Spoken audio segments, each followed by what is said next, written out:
Bonjour et bienvenue à la section 4.9 du cours électricité et magnétisme. Je vous présenterai ici le champ magnétique généré par un solénoïde.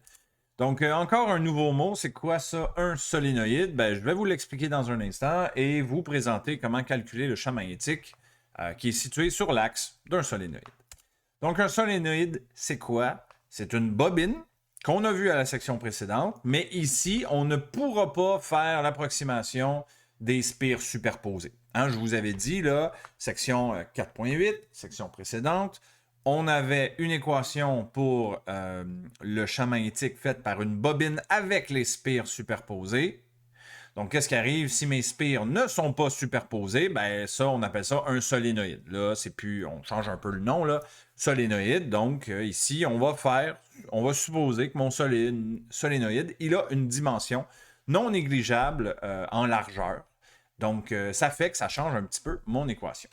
Donc, voici un exemple d'un solénoïde. Donc, vous voyez, il est assez large. Il y a une certaine dimension. Donc, les spires ont une largeur qui n'est plus négligeable. Donc, je ne peux plus dire que chaque spire est au même endroit comme je faisais à la section 4.8. Donc, encore une fois, l'équation, je vous la donne ici. Elle est démontrée dans le livre. Je ne veux pas m'attarder sur toute la démonstration parce que ça peut être assez long et c'est pas ça qui est important ici. C'est de vous présenter l'équation et d'apprendre à l'utiliser pour pouvoir résoudre vos exercices.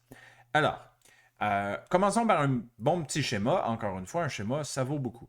Donc, si je suis ici au point P, j'ai un champ magnétique créé par le courant qui circule dans mon solénoïde. Hein. Mon courant ici, il part de la borne supérieure ici, puis on s'enroule comme ça. Fait qu'avec la règle à main droite qu'on a vue à la section 4.8, si tu enroules tes doigts dans le sens du courant, donc en sens...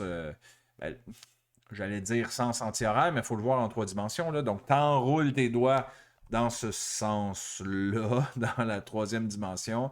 Ça va te donner un pouce qui pointe vers la droite. Donc, ça veut dire qu'au point P, ton champ magnétique résultant va pointer comme ça vers la droite.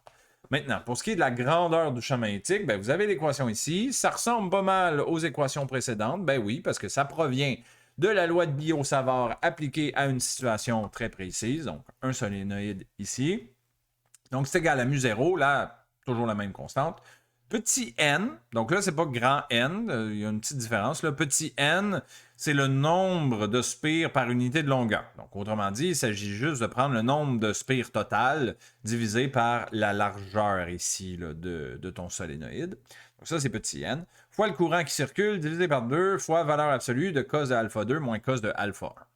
Donc, les alpha 1 et alpha 2, c'est quoi? C'est les angles que vous voyez ici. C'est des angles qui sont sous-tendus par l'axe, qui est le pointillé qui passe en plein centre du solénoïde, et le pointillé qui serait comme l'hypoténuse ici d'un triangle qui relie une extrémité de mon solénoïde à mon point P. Ça me donnerait l'angle alpha 2, puis je peux faire un triangle comme ça, là, ici. Puis un deuxième triangle qui aurait un angle alpha 1, donc qui est l'angle sous-tendu par l'axe, et mon pointillé qui relie l'extrémité droite de mon solénoïde à mon point P. Fait que je peux faire un autre triangle ici, puis mon alpha 1, c'est l'angle qui est là. Okay? Donc, encore une fois, ici, il faut faire attention à qu'est-ce qu'on fait avec nos angles alpha 1 et alpha 2. Ils sont interchangeables, c'est-à-dire que sur mon schéma ici, j'aurais pu décider que le petit angle, c'est alpha 1, puis que le grand angle, c'est alpha 2. Ça ne change rien, parce qu'on est à l'intérieur d'une valeur absolue, fait que même si tu inverses tes alpha 1 et alpha 2, c'est pas grave, ça va donner le même résultat.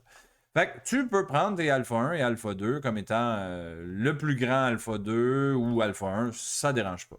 Par contre, ce qui est toujours super important, et c'est ce qu'on dit ici, c'est que les deux angles doivent avoir la même référence. Donc, ils doivent être pris par rapport au même côté de l'axe.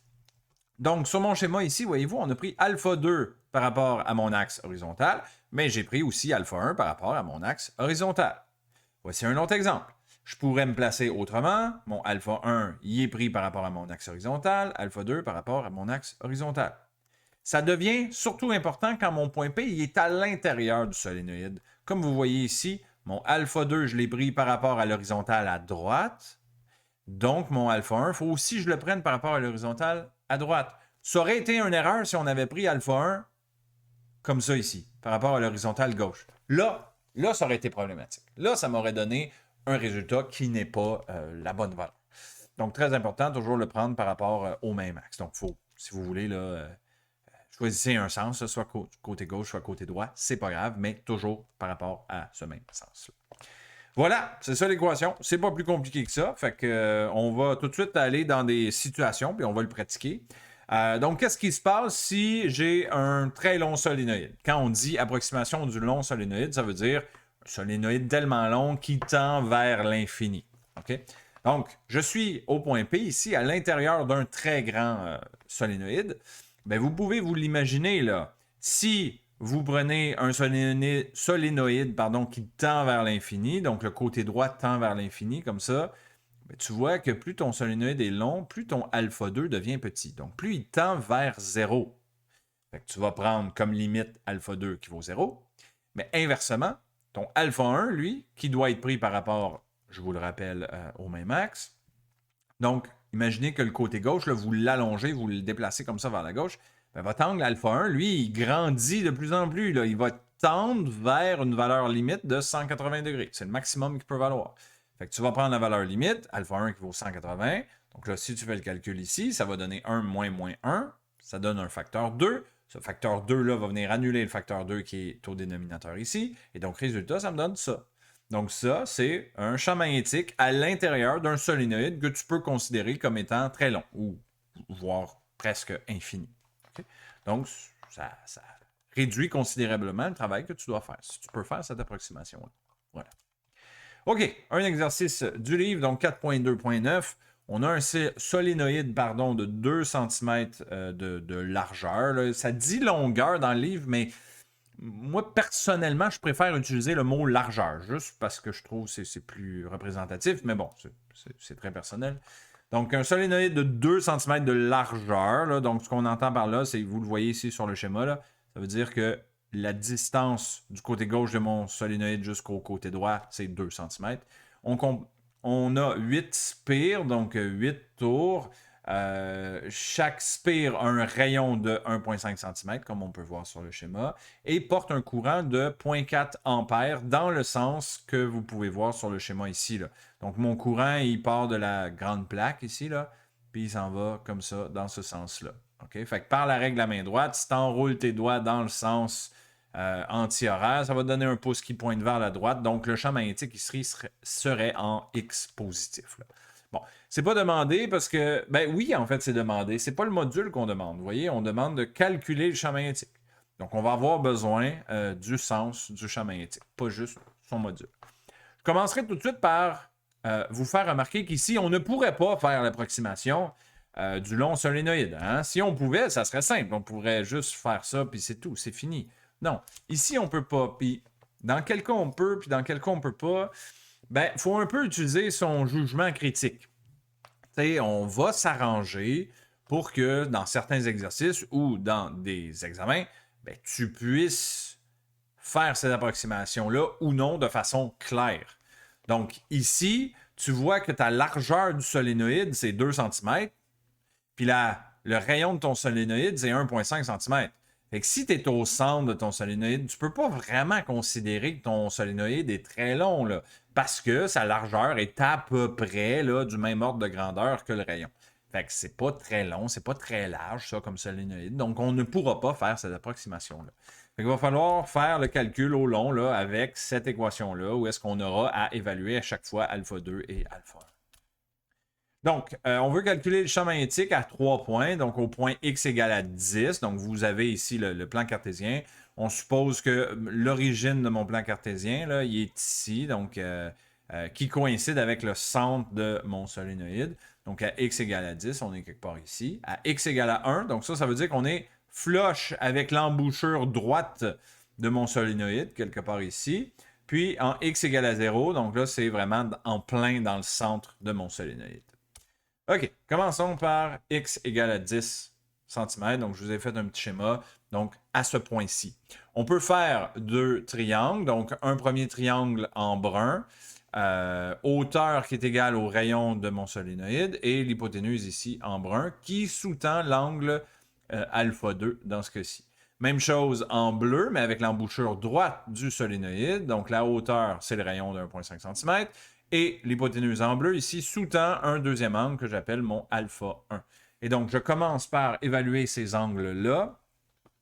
Donc, on va utiliser tangente. Tangente, c'est côté opposé sur adjacent. Donc, mettons, je le fais pour mon angle brun, là, qui est alpha 2. Mon côté opposé à l'angle, c'est ça. C'est mon rayon du solénoïde, c'est 1,5 cm. Et mon côté adjacent, ben, c'est la longueur de mon axe ici, là, que je n'ai pas dessiné parce que les deux côtés seraient superposés, là, mais c'est la distance qui est là. Donc, cette distance-là, sachant que mon point est à x égale à 10, ben, j'ai une distance de 10 cm pour me rendre au centre de mon solénoïde, puis un autre centimètre, parce que mon solénoïde, il commence ici vis-à-vis x égale à moins 1. Fait que mon côté adjacent de mon angle alpha 2, c'est 11, finalement. Donc, je trouve alpha 2, ça donne 7,77. Mon alpha 1, c'est l'angle en bleu. Donc, mon côté opposé, c'est encore 1,5 cm. Mais là, mon côté adjacent, c'est 10 cm moins 1. Parce que mon embouchure est à x égale à 1 ici. Fait que j'ai une distance ici de 9.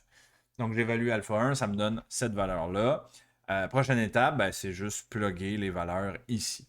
Et encore une fois, là, je ne l'ai pas dessiné, mais j'ai une valeur absolue ici. Fait que, fais ton calcul ici, puis fais juste arranger que ton résultat à l'intérieur donne positif. C'est ça qui est important. Mu0, c'est 4pi fois 10 à la moins 7. Petit n, n'oubliez pas, là, ça, il faut quand même y penser. C'est le nombre de tours par unité de longueur. Fait que tu prends ton nombre de tours total, on disait 8 spires, puis on disait que la largeur totale de mon solénoïde, c'est 2 cm. Donc, en unité du système international, c'est 8 divisé par 0,02 fois le courant de 0,4 ampères fois cos de mes angles.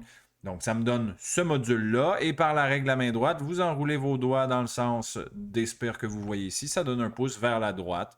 Donc, en x positif, c'est pour ça que le résultat, c'est mon module fois i, vecteur unitaire qui représente la direction x positive. Tesla. Voilà. B en x égale à 1. Donc là, je suis ici. Je suis exactement à l'embouchure de mon solénoïde. Donc, mon alpha 2, c'est l'angle en brun. Fait qu'encore une fois, j'utilise tangente. Donc, côté opposé, c'est 1,5. Côté adjacent, c'est tout ça, là. Tout ça, c'est la largeur de mon solénoïde, donc 2 cm, que j'ai fait ici. Ça me donne cet angle-là. Pour ce qui est de alpha 1, je n'ai pas vraiment besoin de le calculer parce que mon angle, il serait de 90 degrés. Là, je ne l'ai pas dessiné, là, mais ça serait un angle de 90 degrés. Je ne peux pas vraiment dessiner de triangle ici, remarquez, là, parce que mon point il est là, puis ma droite qui sous-tend le point avec l'extrémité droite, ben c'est cette droite bleue-là. Là. On a un angle de 90 degrés directement par rapport à l'horizontale.